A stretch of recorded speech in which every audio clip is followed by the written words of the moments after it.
Hi, my name is Pixie and I'm from Ireland. My parents are the most controlling parents on the planet. But before I tell you my story, please like and subscribe to our amazing channel. Why are my parents so controlling, you ask? Well, when I was 8 years old, my parents carried me to the mall to get a pair of skates. While they were talking to the sales clerk, I saw this cute puppy at the store entrance. I went over and patted the puppy, but then it ran away from me. Being 8, of course, I chased the puppy. It was all fun and games till the puppy ran down some stairs and I followed. I tripped and tumbled down the stairs and must have blacked out for a few minutes because when I opened my eyes, a crowd of people had surrounded me. I looked around and suddenly my parents burst through the crowd. Oh, Pixie, are you okay? Mom hugged me, but when I tried to get up, my ankle hurt. Ouch!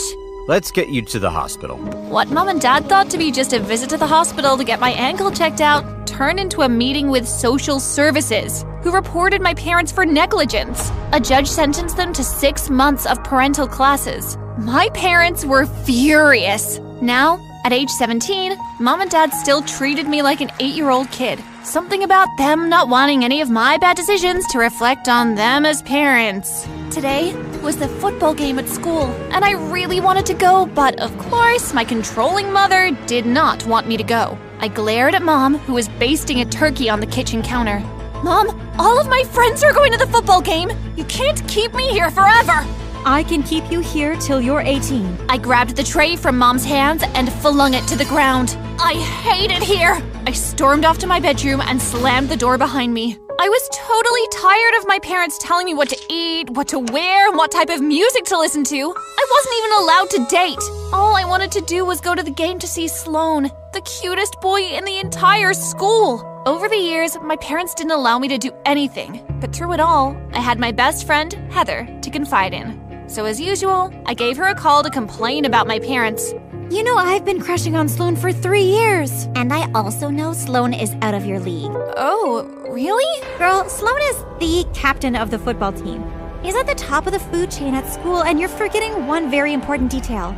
Sloan has a girlfriend. Minor details. I'll just break them up, and you'll help me. Break them up? Why not? People break up all the time. Pixie, I'm not going to help you break up Sloan and Jana because you want dibs on Sloan. Fine, I'll do it myself. I hung up on Heather. If she didn't want to help me, I'd find a way to do it myself. The next day at school, as I walked through the hall, Sloan and Jana walked by. I smiled at Sloan, and guess what? He smiled back.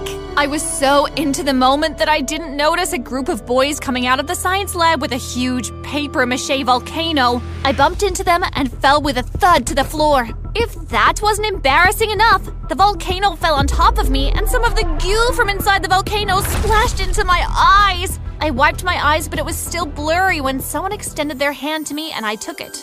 Are you okay? Was that Sloan? Thank you, Sloan. Laughter surrounded me and my face grew red.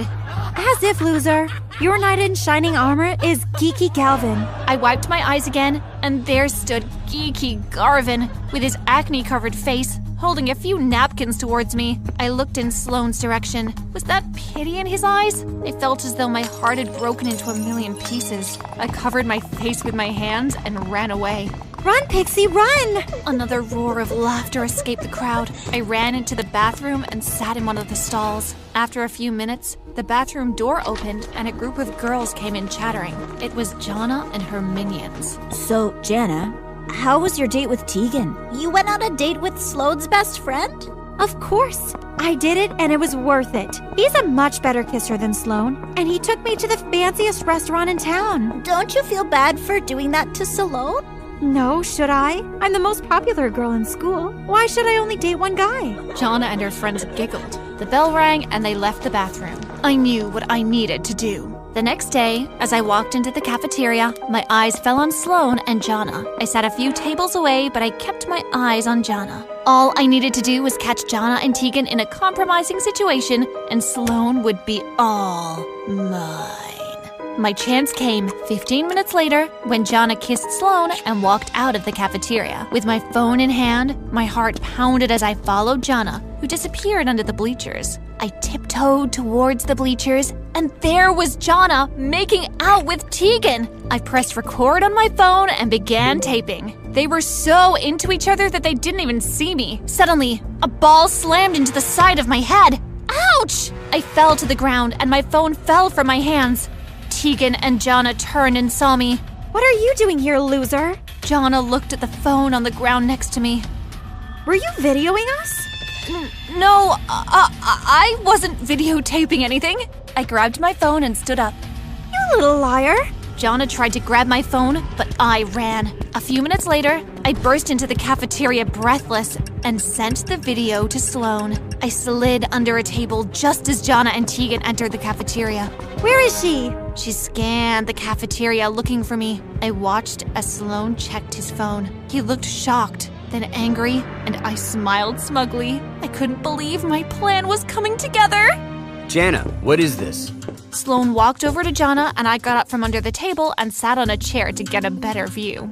What is it, Sloane? Sloane shoved his phone into Jonna's hands. Jonna grimaced as she looked at the phone. This? What is this? Are you trying to make me look like an idiot? Jonna's eyes locked with mine, and I smiled. Babe, it's not what it looks like. Sloane walked over to Tegan. And as for you... I watched in horror as Sloane punched Tegan in the nose and Tegan doubled over. Sloane, stop this! Jonna then turned and pointed in my direction. You! This is all your fault! Jonna ran over to me and grabbed me before I could get through the cafeteria door. Chairs and tables crashed to the ground as both fights ensued. Fight! Fight! Fight! Suddenly, the cafeteria doors burst open, and Mr. Hickley marched into the cafeteria and pulled us all apart. What in the world is going on here? Mr. Hickley pulled Jonna and me apart, then Tegan and Sloane. The four of you to my office, now. Mr. Hickley gave us detention for a week. The next day, after detention, I waited until Sloane was alone before I approached him. Hi, Sloane. Hi, Dixie. Actually, it's Pixie. There was an awkward silence between us. Then I did it. Do you want to go on a date with me? Honestly, I expected him to say no, but I was over the moon with what he said next. Sure, why not? There's a new restaurant I'd like to check out. I'll pick you up at 7 p.m. on Saturday. That night as I lay in bed, I couldn't believe it. I, Pixie Ryan, had a date with the Sloane Walsh. Now, I had to find a way to go on the date without my parents finding out. On Saturday night, I lay under the covers when Mom walked into my bedroom. Honey, I'm so sorry you're not feeling well. Uncle Thomas will surely miss you at his party tonight. Are you sure you don't want us to stay home with you? No, I'll be okay. You and Uncle Thomas only see each other once a year. And someone has to beat Aunt Maggie at karaoke tonight. Mom laughed. She kissed me on the forehead. Good night, Pixie. Call us if you need anything. I will. Mom turned off the light and closed my bedroom door behind her. As soon as my parents drove off, I jumped out of bed and turned on the light. I removed my robe. Under it, I wore a cute black mini dress. If my parents saw me in a dress this short, they'd have my head. A few minutes later, the doorbell rang. I grabbed my purse and ran downstairs to open the door. When I opened it, there stood Sloane looking as handsome as ever with a bouquet of flowers in his hands. You look beautiful. These are for you. Sloane handed me the flowers. Thank you. They're beautiful. Are you ready to get this date started? Most definitely. Our first date was amazing. On the way to the restaurant, Sloane and I laughed and chatted as though we'd known each other our whole lives. At one point in the car, he even held my hand and kissed it as we drove. When we got to the restaurant, he pulled out my chair and even helped me order because the entire menu was in French. Sloane said his grandfather was from Paris and he visited him over the summer. After dinner, we drove to the beach and walked along the sand underneath the moonlight while holding hands. When Sloane walked me to my front door, I must admit that I was a bit nervous. Thank you. Tonight was perfect. I had a great time. I had a great time as well. I'd like to take you out again if that's okay with you. I'd like that. Sloane leaned over to kiss me. I was so nervous. Just as our lips were about to touch, the unimaginable happened. I let out the loudest, smelliest belch ever. I was mortified. Sloane looked at me blankly for a few seconds before he burst out laughing.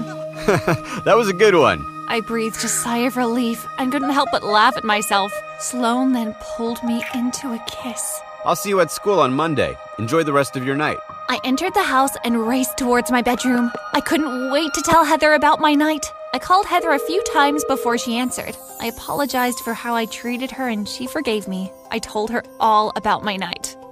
So you really have Sloane. How do you feel? I feel awesome. It's going to be a bit difficult hiding him from my parents, but he's worth it. Heather and I chatted for a while longer and then hung up. I couldn't wait to go back to school the following week. Monday morning when I arrived at school, Sloane stood by my locker and I smiled. Hi, Pixie. Hi, Sloane. Sloane leaned in and kissed me. When I opened my eyes, suddenly Jonna was there. Her hands were on her hips and she tapped her foot impatiently as her eyes bore straight into my soul. Can I walk you to class? I nodded and Sloane draped his arm around my shoulder. Throughout the day, Jonna found ways to make my day miserable. First, she spilled her smoothie on my clothes during the second period. Oops. Then after science, when I got to my locker, it was sealed shut. Can't get your locker open, loser? In math class, Mr. Johnson told Jonna to get rid of her gum, and guess where she got rid of it? Yup, you guessed it. She stuck it in my hair. I had to grab some scissors and cut it out. After lunch, the janitor left a bucket of dirty water in the hallway. Jonna snatched my bag from my shoulder and dangled it over the bucket. Pixie, your bag looks a little dirty. Let me clean that up for you. Jonna dumped my book bag in it while her chump friends laughed. That afternoon, I spoke to Sloane about it, and he said he'd take care of it. The next day, I saw Jonna and Sloane in a heated argument. When he approached me, he smiled. You don't need to worry about Jana anymore. Let's just say her father works for my father, and I told her if she ever messed with you again, her father wouldn't have a job. Thanks, babe. I kissed Sloane. Our relationship was great. It was a bit tricky at times having to sneak around, but I guess that was one thing that made it so much fun. The fact that I wasn't allowed to do it. But then, something happened that altered my future forever. It was the school's Halloween dance. Sloane was Batman and I was Catwoman. At the Halloween dance, we were having a great time. I went to get Sloane and I some drinks, but when I returned, Sloane was kissing someone dressed in the same costume that I was. Sloane! Sloane looked up in shock. I pulled the costume off from the mysterious Catwoman, and Jonna had the biggest smirk on her face. I'm sorry, babe. I thought it was you. Sloane, Jonna is a whole foot taller than I am. How could you not know it wasn't me? Just take me home. I've got a better idea. Why don't we take you home? My eyes widened. I turned slowly and came face to face with my very angry parents. Mom! Dad! What are you doing here? You're asking us what we're doing here while you're in that tight leather outfit looking like a stripper? You're leaving now, and your father and I decided to send you to boarding school until your 21st birthday. Jonna gave me a wave as Mom grabbed me by the arm and dragged me to the car as Dad followed behind. Mom and Dad pulled me out of school, and 2 days later, we were loading the car with my things to send me off to boarding school. As I packed my suitcase, in the back of the car, Heather walked up. Hi, Pixie. I'm sorry that you have to leave. So am I. I guess I deserve it. I shouldn't have meddled with Jonna and Sloane's relationship. Just then, Mom walked out of the house. Hi, Heather. How are you? Pixie, honey, are you all packed? If we're going to catch our flight, we need to leave now. I sighed and hugged Heather. I'll miss you. I'll miss you too. I promise to write every day. Heather and I pulled away, tears streaming down both our faces. Mom and Dad got into the car, and I hopped into the back seat. I rolled my window down. The car was about to roll off when Heather tapped the trunk of the car and Dad stopped. Heather ran to my window and hugged me. Then she whispered something that made my pores raise. Pixie, one more thing before you go. I told your parents about you and Sloane. I was the one who sent them pictures of you at the Halloween dance. Jana was just the icing on the cake. Now that you're out of the picture, he's all mine. Heather pulled away and Dad drove off. I was beyond shocked. My own best friend. She was the one who'd betrayed me? To say I was shocked was an understatement. Do you think I deserved what Heather did to me? Leave your answers in the comments below. Comments below. Comments below.